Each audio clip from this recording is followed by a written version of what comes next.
una práctica sistemática desde el propio Estado para encubrir, para eliminar pruebas, para plantar pistas falsas, para apretar testigos, para coimear a otros testigos para que mientan. En fin, una cosa que no tiene antecedentes. Yo el domingo estaba leyendo las crónicas periodísticas cuando hoy por hoy el gobierno dice el Estado no estuvo involucrado.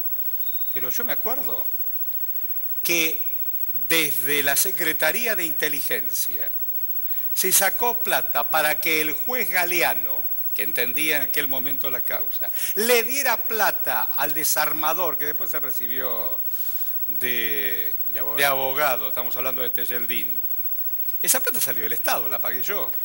Bueno, vos sabés, Horacio, que hay, con el silencio de los grandes medios, un juicio por ese tema que se desarrolla semana a semana, donde hay dos ejes, básicamente. Uno, la coima que el Estado le pagó con plata de la CIDE de $400.000 a un preso que era en ese entonces Tejeldín, para que diga los culpables son esos, que no eran eso y fueron todos absueltos. Y el otro eje que se está juzgando es el encubrimiento por parte también del Estado de la llamada Pista Siria, que era un grupo de personajes del entorno del presidente Menem, que hasta el 1 de agosto de 1994 eran claramente los más ¿cuánto encubrimiento? sospechosos. Porque, por un lado, Menem tiene que declarar. Ahora la van a llevar a juicio oral también a la expresidenta Kirchner. ¿Cuánto encubrimiento para una sola verdad? Pero la realidad es que el segundo es el que encubre el verdadero encubrimiento. Porque hasta pensemos, sin ser abogados, desde el punto de vista de la lógica, que conviene de vez en cuando usarla, no solamente los libros. ¿Cuándo se puede hacer y perfeccionar un encubrimiento? ¿En las primeras semanas, meses y años después del hecho o 15 años después? Evidentemente, si un atentado perpetrado en 1994 no se descubre después de días o meses, como en cualquier país del mundo, y dos veces, porque antes había estado el de la embajada, es porque el encubrimiento estuvo ahí. Y efectivamente, ahora se está juzgando a los que intervinieron en ese encubrimiento, porque dejaron los dedos en todos lados, Horacio. Y además, aquel banquero tan amigo de aquel primer ministro del Interior, Corach. Y Beraja. Como si nada hubiera pasado. Bueno, no te vayas. No te vayas. Ahora lo redondeamos. ¿Me puedes explicar por qué algunos gremios se bajaron de la marcha? Digo, por ejemplo, ayúdame a pensar. Sí. Hará 30, 40 años estaba la CGT Brasil y la CGT Azopardo. Exacto. Una era Ubaldini, la otra era Triaca Papá. Triaca Padre. Un grupo de los 15 siempre estuvo con Triaca. Sí. Y Ubaldini con Lorenzo iban y pisaban. También era otra Argentina. Datito, Ubaldini de un gremio muy pequeño, Cerveceros. Cerveceros, muy chiquito. Otro día me vas a explicar por qué apareció Ubaldini. Pero digo, hoy por hoy, se bajó Daer. Sí. Se bajó Ati. Yo lo escuché antes. Sí. Bueno, sé cómo, porque la marcha...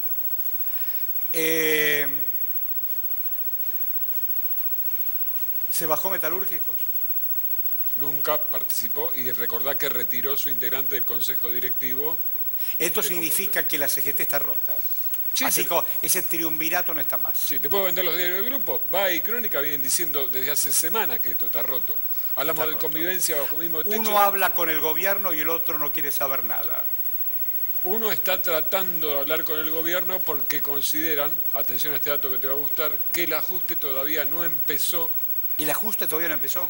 Los que quieren dialogar sostienen que economistas y asesores les dicen, ojo porque el esquema económico de ajuste todavía no arrancó. Hoy aumentó una vez más YPF. ¿Vos tenés auto, Horacio? Otra vez aumentó YPF. Sí.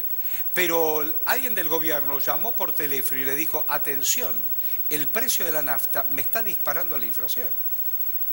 No les importa, ¿no? Lo que ocurre es que estamos en una economía, no lo dije yo, lo dijo Fernando Alonso alguna vez, hace poco, algunas semanas, colega, que la dolarización está ingresando por la ventana. Crece el dólar, salpica el dólar te impacta directamente en el precio de combustible liberado. ¿Usted quería opinar, don Claudio? Sí, que también existe aquellos que dicen que el precio, el valor del dólar en realidad no tiene absolutamente nada que ver con el valor de los combustibles, que es una vivada en todo caso. ¿Por qué? Porque ellos tienen un valor diferencial del dólar, entonces se manejan en otros valores Alguien me dijo absolutamente ayer distintos. que alguien está enojado dentro de las petroleras porque dicen, en Estados Unidos el Estado te cobra el 14%. Sí. Y acá el 43%. Es decir, que el Estado sigue chupando las actividades. Vos sos socio del Estado, gran parte. Sí. Y Stroker ni te cuento. Yo sí. Sí. Stroker, Sí. ¿por qué Tevez quiere manejar la vida del jugador que quieren llevarse a Europa? No, lo que quiere Estamos hablando de manejar... Martínez. Sí, de Lautaro Martínez por el tema de la selección, que dice que ahora todos lo Pero no le felicitan. basta todo lo que le pasó a él. ¿Qué más quiere? No, me parece que lo que quiere él es tener presencia para no quedar en el olvido de la posible lista de Sampaoli. Y Sampaoli no lo tiene en el olvido a Tevez. Pero Tevez está Pero para Luciano- jugar en la selección. A Sampaoli le gusta. ¿Y qué A es? Sampaoli le gusta. Sampaoli es un técnico que le gusta a Tevez.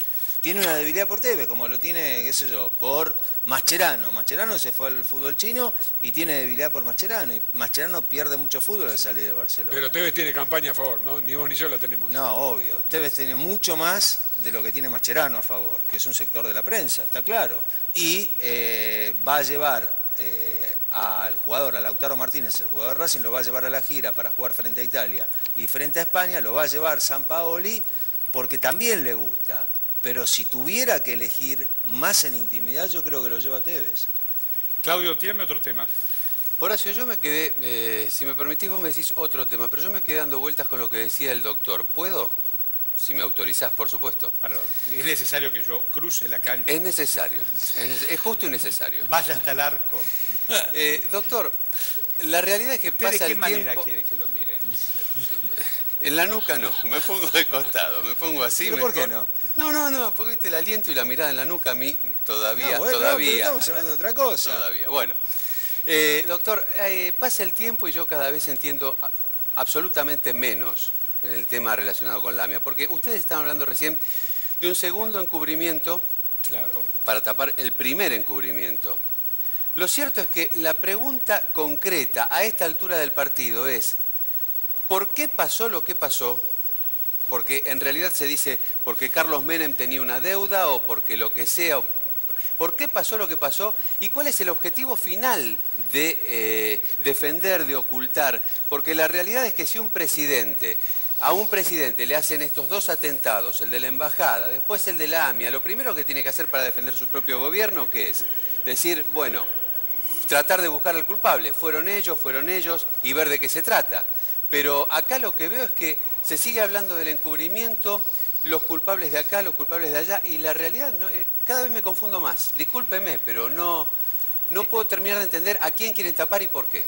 Bueno, necesitaríamos creo que varios programas para desarrollarlo, pero vamos a tratar de ir al punto. Yo esto lo desarrollé en un último libro que se llama La explosión, sí. que lo que procura es contextualizar y acercar respuestas a esas que son las preguntas básicas, porque tenemos un juicio por encubrimiento, mañana hay otra audiencia, pero nadie dice qué encubre el encubrimiento. Por eso. ¿Qué título ese? ¿Qué claro. cubre el encubrimiento? Pero Claro, claro.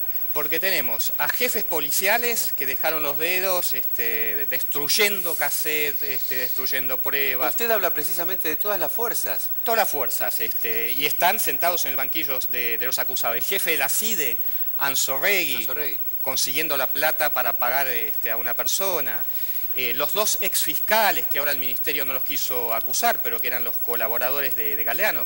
El expresidente de la DAIA, que está acusado por haber convalidado el pago de $400.000 a Tejelín para Bueno, todo esto tiene que ver, obviamente, con una decisión política del más alto nivel. Sigamos avanzando. Nosotros nos hemos enterado por los cables de Wikileaks y por un montón de información que de a poco ha ido llegando, no tanto a la causa, sino a la periferia, de que Estados Unidos e Israel claramente se pusieron de parte del gobierno de Menem para que no se investigue el desvío de la investigación. Concretamente, se quiere frenar este juicio que todavía se sigue llevando a cabo. ¿Y cuáles son los motivos? Bueno, básicamente los compromisos que hubo en los años 90 del gobierno de Carlos Menem, cuando traicionó todas sus promesas anteriores, con las cuales recaudó dinero para la campaña, que en sus promesas... Hay que fijarse en los diarios de la época nomás, no hace falta un detective. Vamos a ubicarnos secreto, ¿no? en el espacio de tiempo. Guerra del Golfo. Exactamente. Guerra del Golfo. Él había jurado solidaridad. Más, acá hay una colaboración. En la propia Buenos Aires hay una gran mezquita de la comunidad. Entre otras cosas. Y esa plata, cuando te pidieron las relaciones carnales, Él recibió fondos para su campaña, más de 40 millones de dólares. Están los intermediarios, Mario Rotundo viajó a Libia, otros viajaron a Siria, otros viajaron a Irán. Y todo eso formó parte de los fondos que le permitieron ganar primero la interna con Cafiero y luego llegar a la presidencia. Hay testigos de que él hizo promesas absolutamente irresponsables, y básicamente levantando la bandera antiimperialista, anti-Norteamérica, antisionista, etcétera, etcétera. Ahora, como bien decía Horacio recién, una vez que llegó al gobierno, le dijeron, vení para acá. James Baker, básicamente secretario de Estado de los Estados Unidos, lo cuenta Cavallo en un libro, en el primer viaje que hacen en el exterior, le dicen, ¿ustedes necesitan fondos para salir adelante? Bueno, olvídense de la promesa del misil Cóndor, olvídense de la política que tanto nos preocupa, olvídense de energía nuclear para Irán. Y Menem, ¿qué hace? Dice, bueno, ¿quién se va? Si yo decía todo lo que iba a decir, a hacer, nadie me iba a votar, ¿se acuerdan? Tal cual. 180 grados de giro. Tal cual.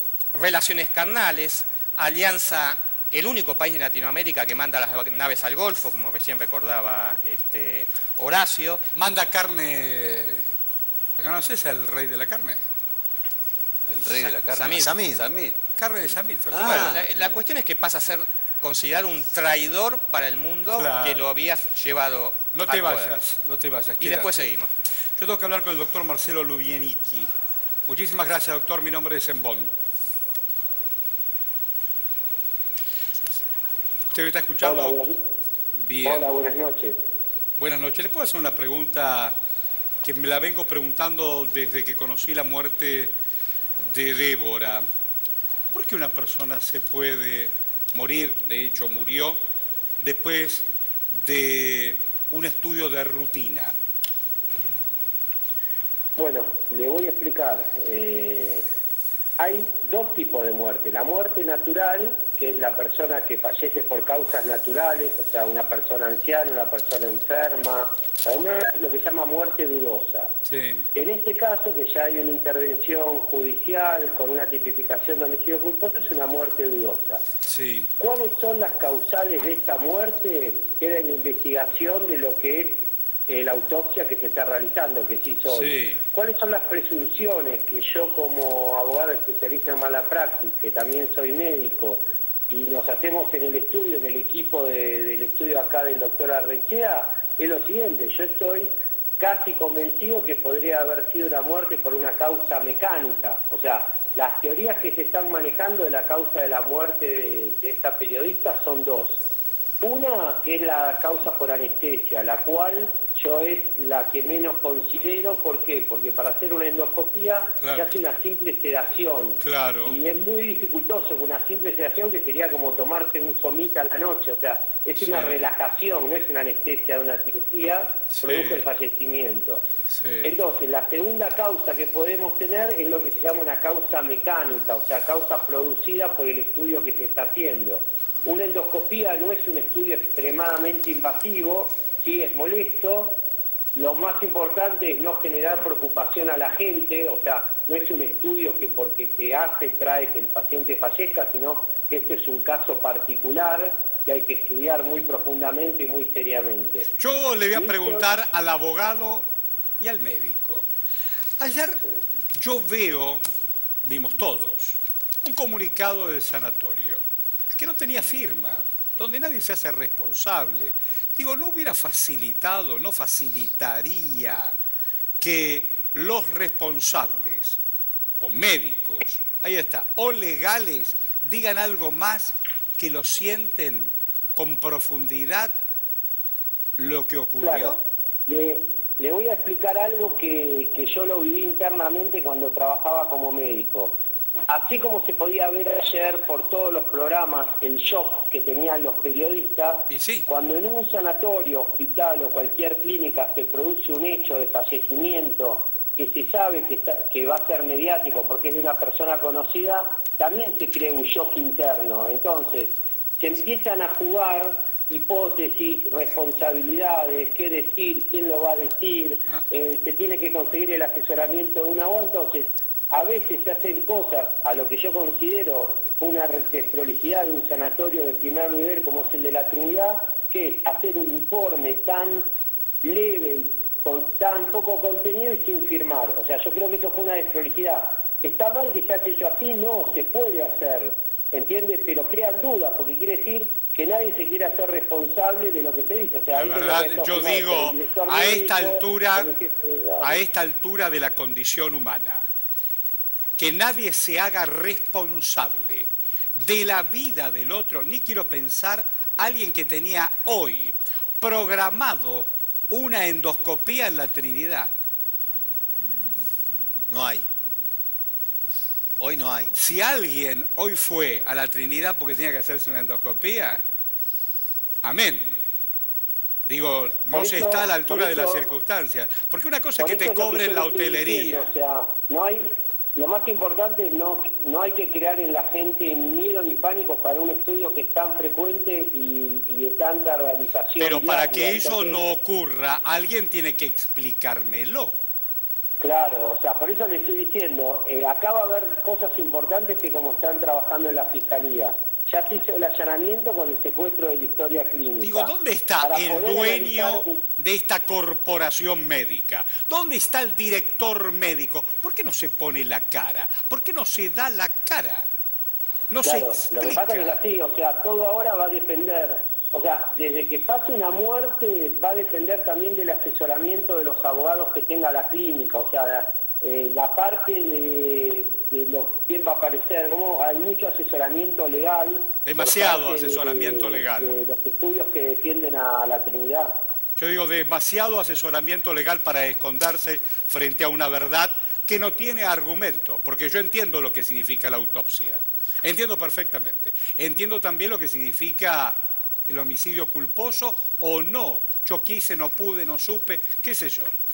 Debe ser difícil para usted, en su doble condición de médico y de abogado, poder intervenir, ¿no? Mire, nosotros en nuestro estudio defendemos a la parte actor, o sea, hace años que estamos trabajando en el estudio Arrechea y nos llegan muchísimos casos. Esto porque es un caso mediático, pero nosotros en nuestro estudio tenemos muchísimas consultas diarias y muchísimas consultas de gente común que ha sufrido daños muy importantes y nosotros nos encargamos de, como hacemos la parte civil... Ahí parece que la anestesióloga se autoimputó, parece. No, eso es importante que quede claro. A ver. La anestesista no se autoimputó nada, lo que hizo es presentarse a la justicia porque ella entendía que podía tuvo tener más integridad que todo el cuerpo directivo y dueño del sanatorio. Ni el fiscal ni nadie la citó indagatorio, o sea, con lo cual ella no tenía por qué presentarse, pero hay una técnica jurídica que ella al presentarse puede tener la posibilidad de que presentar un perito médico que esté por parte de ella en los informes de la autopsia. Yo digo, alguna vez cuando se define esto en tribunales, y con esto lo libero y le agradezco, doctor Lubianicki, sí. ¿La justicia falla a favor de los familiares o del propio enfermo que ha tenido o padecido una mala praxis, o siempre ganan las corporaciones? Bueno, le explico una cosa, tenemos que hacer la separación de lo que es el derecho penal de lo que es el derecho civil.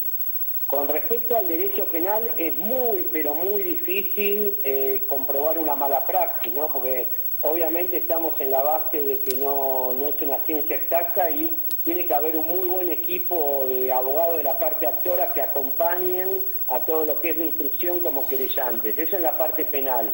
En la parte civil, o sea, los seguros se están entendiendo ahora de a poco que es mejor un resarcimiento económico en la etapa extrajudicial que judicial. Nosotros en nuestro estudio hemos tenido en los últimos meses del año muchísimos acuerdos que han sido muy beneficiosos para nuestros clientes. Yo digo, yo endoscopía me habré hecho a esta altura del campeonato un montón. Y he firmado también, o por mis hijos menores de edad, o por mis padres, en algún momento ellos invalidados, de poder firmar la responsabilidad de, pasa algo, hacete cargo. Claro, eso es lo que usted está diciendo, que se llama el consentimiento informado. Pero como hoy Y yo te informo que a lo mejor te quedás seco. Por eso, como yo ya dije hoy en otra nota, el consentimiento informado es una hoja que se le da a la persona y le dicen firme acá. Entonces, ¿qué valor puede tener eso? O sea, si la obligación es que el paciente tiene que entender claramente las consecuencias que puede tener el acto que se le va a realizar, ¿entiende? ¿Cómo no lo voy a entender? Mi padre se quedó seco en un prequirúrgico, mire si lo puedo conocer. Y el que firmó esa orden la firmé yo. Y mi padre, antes de intervenirlo, le dio anestesia, un hombre que tenía su cuerpo lastimado, pero la podía haber peleado. Pero se quedó seco. Sí. Salieron con cara de circunstancia, lamentablemente su papá se fue. Claro, el secreto es como yo siempre les explico a mis clientes, o sea, la relación entre una persona y un profesional es que la persona entrega su confianza a este profesional, tanto sea médico como sea abogado. Sí, la confianza significa que le entregas tu vida. Cuando te sedaron, todo. Vos decís, todo. Amén. ¿Usted cuántos años tiene, doctor? ¿Cuántos años tiene?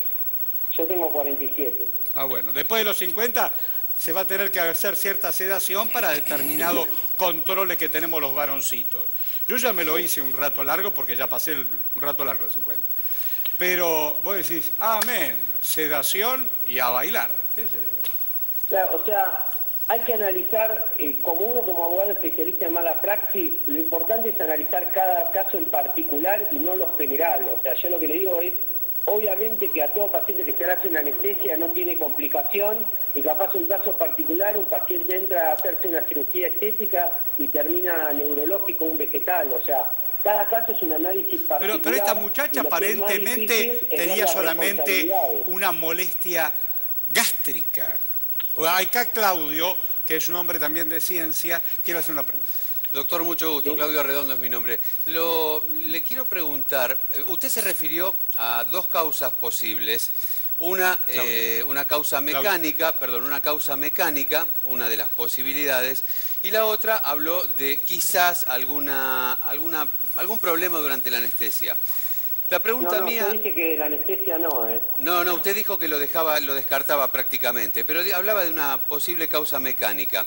Le pregunto, doctor, como hombre de derecho, por supuesto, más allá de ser médico, ¿son las únicas dos causas posibles? Porque a mí se me ocurre, por ejemplo, en este momento un reflejo vagal, por decir algo, o también se me ocurre, por decir algo, una enfermedad preexistente de la que ninguno de nosotros tenemos noticias. Por eso, está muy bien lo que usted me dice, pero yo ya dije que una de las consecuencias puede haber sido una respuesta vagal por una mala técnica en la insuflación del balón en los Yo no entiendo nada. Discúlpeme, ¿qué es una respuesta vagal? La respuesta vagal es, el ser humano tiene en el sistema nervioso, hay dos tipos de sistema nervioso, el simpático y el parasimpático. O sea, el sistema nervioso que permite nuestros movimientos, caminar, hablar, dar las manos, o sea, uno lo regula como quiere. Y hay un sistema parasimpático que no lo podemos regular, o sea, usted no dice a cuánto me va a latir el corazón, porque eso depende si uno se agita o no. Eso es parasimpático, o sea, o a qué velocidad tiene que funcionar los riñones o el hígado. Entonces, cuando yo estimulo por una acción mecánica el sistema parasimpático, puede producir un paro cardíaco. Muy claro, pero muy claro. Pero muy claro. Ahora, entonces, como para que se entiendan que hay o sea, lo que va a hablar acá es el cadáver, como dicen los criminología. Pobrecita, o sea, la autopsia nos va a decir estamos todo. hablando de Débora, de un cadáver. Como que la paciente se broncoaspiró. Ahora, lo que yo también siempre digo es, estamos frente a una paciente que era joven, 50 años, nadadora, deportista. Ahora, doctor... si tendría alguna patología agregada, la tendrían que haber visto los médicos antes del estudio. Fumadora también, doctor. Bueno, ¿era fumadora? Fumadora también, doctor. Pero bien, no igual estoy, ser no estoy, fumadora no estoy no atacando te ni trae defendiendo una para postura. Lo que digo es que me parece muy aventurado empezar una autopsia ya con una denuncia preexistente y con una carátula, No, es que homicidio la autopsia culposo.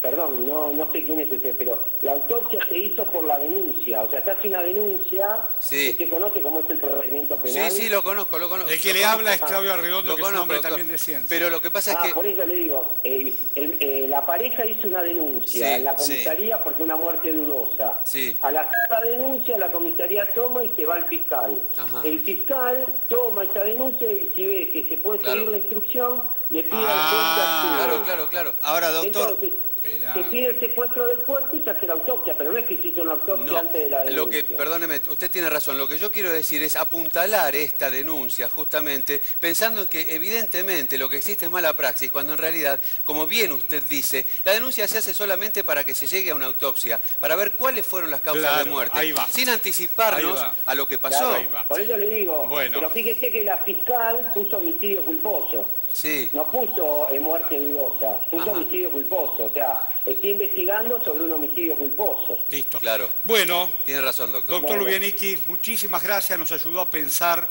este tema tan difícil del día de hoy. Muchísimas gracias. Bueno, gracias, a su disposición. Buenas noches. Por supuesto. Adiós, doctor. ¿Cómo la recuerdan compañeros, colegas, a la querida Débora? A ver.